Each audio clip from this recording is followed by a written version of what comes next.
C'est Tesla Perf. Aujourd'hui, on se retrouve pour une nouvelle vidéo pour parler de la nouvelle mise à jour qui vient d'arriver, la 2023.6.9 aide au stationnement, Tesla Vision. On va parler de son fonctionnement et de ses limites.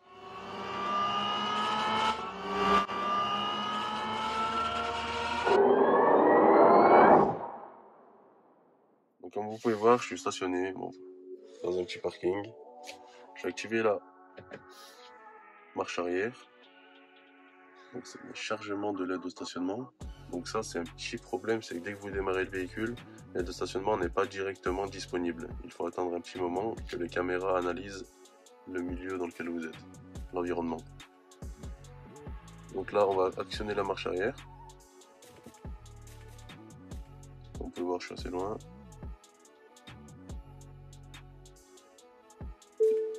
Hop, stop.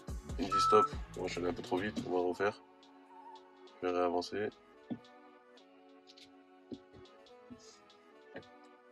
Marche arrière. Et on va tester si la distance qu'ils indiquent, elle est bonne. Donc là, il me dit 74 cm, 75. J'ai prévu le mètre. On va les tester maintenant. Donc 75 cm. On va voir 75. Bon, on fait avec les moyens du bord. On peut voir que c'est très loin de 75 cm. On est plus vers du 1m10. Maintenant, on va tester à l'avant. On va tester sur le petit muret qui est en face. Donc comme vous pouvez savoir, les caméras, on en a 8 autour du véhicule, donc 3 à l'avant, qui sont placées ici. Mais malheureusement, elles ont une limite physique, c'est-à-dire que ce qui est devant la voiture à 1 mètre de longueur et en dessous de 15 cm de hauteur, la caméra n'est pas en possibilité de voir. Donc là déjà, on a la première limite, et on va voir ce que ça donne après utilisation. Donc j'avance. Bon, je vais pas trop avancer, on va éviter de...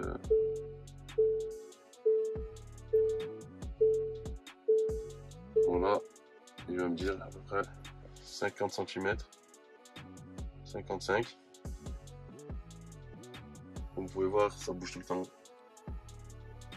On va tester 55 cm.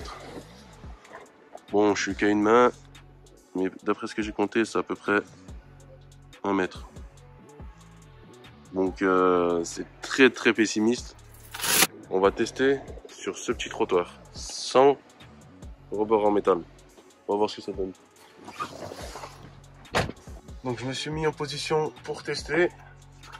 Donc on va avancer. On va faire la même truc. On va se mettre bien droit.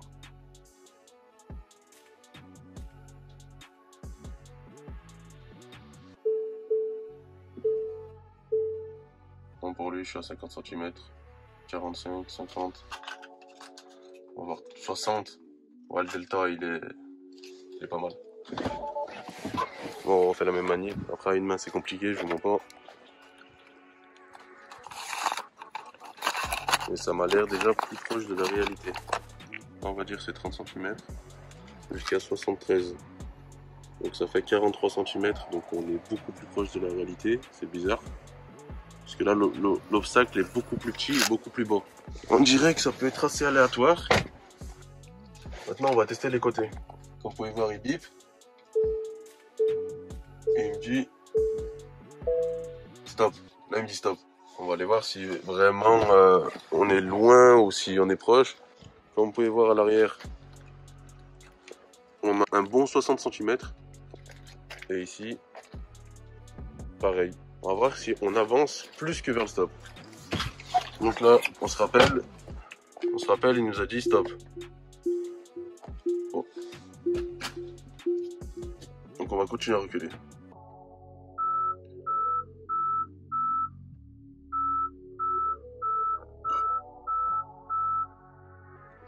Donc l'image est conforme à peu près à la réalité, hein. Donc assez proche à droite et très proche de l'herbe. Mais bon, je me fierais vraiment pour les marches arrière. Sur la caméra arrière, c'est beaucoup plus fiable. Autre nouveauté avec Tesla Vision, j'avais jamais remarqué. Enfin, j'ai touché à peu près un peu l'écran tactile et j'ai vu ça. c'est qu'on a, bah, c'est pas une vision 360. Parce qu'en vrai, on voit pas notre environnement, mais c'est à peu près ça. On voit tout ce qui est autour de nous. Je pense, vous le savez déjà. Dès qu'on arrive à un feu rouge, il s'affiche ici. Et quand il passe au vert, il va nous faire le même bruit que dans les avions pour vous dire enlevez vos ceintures. On va faire le test du créneau, même si je vous avoue que j'en fais rarement avec ce véhicule, où je me mets à la moitié sur la route, mes jantes ont assez souffert. On va voir avec Tesla Vision si ça peut nous aider. Même si les rétros se baissent assez. Stop, il me dit stop. Hein. Il me dit stop alors que je suis relativement loin. Bon, on va continuer. Il me dit stop alors qu'en vrai je suis... En vrai se baser uniquement sur les stops, ça vous laisse beaucoup trop d'espace comme on peut voir là-bas. Je suis proche du trottoir, là je suis proche. Bon pour lui là, je suis limite dans le trottoir. Bon, on dirait qu'il n'y a plus de trottoir. C'est bizarre, on dirait que je suis pas droit. On va aller voir l'extérieur. Comme vous pouvez voir, je suis très très loin de derrière. Au niveau du trottoir, c'est correct. Correct, je vais pas m'amuser à me rapprocher plus. On va éviter. Ça m'a l'air relativement fiable. Peut-être aider certains pour certains créneaux. Après moi, j'évite vraiment de coller les trottoirs. À part si je tiens vraiment pas à mes jantes ou je vais les faire remplacer, mais ça m'intéresse pas. Je vous avoue que j'ai vraiment pris l'habitude de conduire sans ces bip bip. Uniquement basé avec la caméra arrière et les rétros. Donc c'est vrai qu'ils ont été très très longs pour sortir ça. Je pense qu'ils ont fait une erreur. Enlever les capteurs de stationnement aussitôt, ça a été une erreur de leur part. Parce qu'en plus, il y a des rumeurs comme quoi sur le hardware 4, ils devraient remettre des caméras à l'avant et peut-être des nouveaux capteurs de stationnement. Donc on verra par la suite. Mais ce qui est bien avec ces caméras, c'est qu'elles peuvent être perfectibles avec le temps. Donc on attend de voir ce que donne la suite. C'est déjà un bon début. Ça nous permettra d'éviter de toucher des pare-chocs ou de rayer des jantes, même si c'est déjà fait pour la plupart d'entre nous. Surtout sur cette modèle performance. Alors c'est simple, pour ceux qui veulent retirer les bip bip, vous allez dans sécurité, avertisseur de stationnement, et vous enlevez. Donc vous aurez encore les indications visuelles, mais plus le bip bip bip bip. Une limite qu'on a à se baser sur les caméras, c'est quand les caméras sont obstruées, donc par mauvais temps ou une pluie intense. Est-ce que ça va fonctionner? Il faudrait faire le test. En ce moment, il pleut très légèrement, donc je pourrais pas le faire le test. Mais je vais faire le test de nuit pour voir comment ça se passe, parce que la nuit, c'est vrai qu'avec l'obscurité, les caméras ont peut-être du mal à discerner les obstacles. Bon, du coup, on se retrouve de nuit sur un parking bien sombre, où il n'y a pas de lumière que les phares. Du coup, on va voir s'il capte, même dans la nuit, juste grâce aux phares. Donc déjà, on voit que le camion à côté, il le détecte.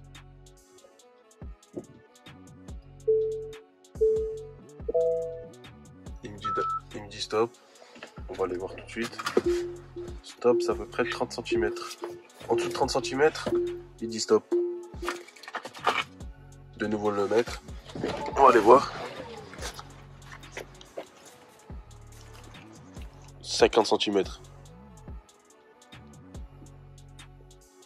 Du coup, comme on peut voir, en vrai, elle est un peu pessimiste. Après, c'est une bonne chose, comme je l'ai déjà dit. C'est une bonne chose, comme ça, on va éviter que ça tape et que ça n'ait toujours pas sonné. Donc là, on va tenter la marche arrière pour voir ce que ça donne sur la marche arrière. Donc, moi, je préfère me fier à la caméra, mais on va voir ce que ça donne avec la Tesla Vision.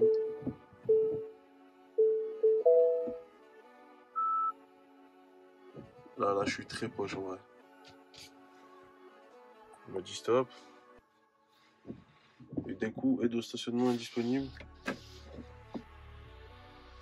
Ah, peut-être que aide au stationnement indisponible parce que je suis trop proche, donc il peut pas récupérer assez d'informations. On va voir tout de suite.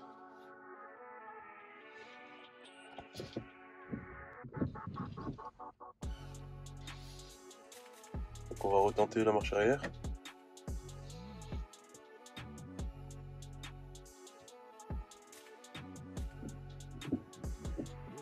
Et on va les mesurer tout ça. Donc là, hop.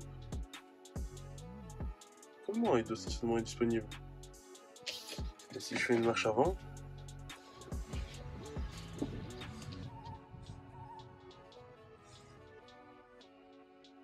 non, il marche plus d'un coup. Si. Bon, c'est bizarre, j'ai l'impression qu'il marche que vers l'avant et sur les côtés. On va refaire la marche arrière.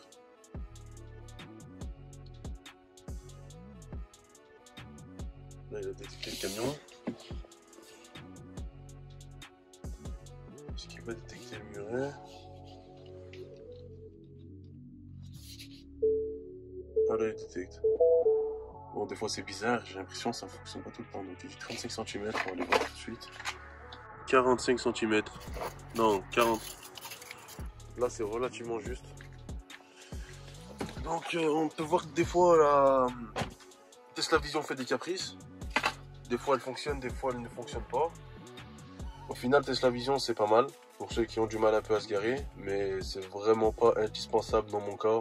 C'est loin d'être une révolution en tout cas. Donc, si vous avez aimé la vidéo, lâchez un like, un commentaire, n'hésitez pas à vous abonner. Et on se voit à la prochaine vidéo. Que la paix soit sur vous.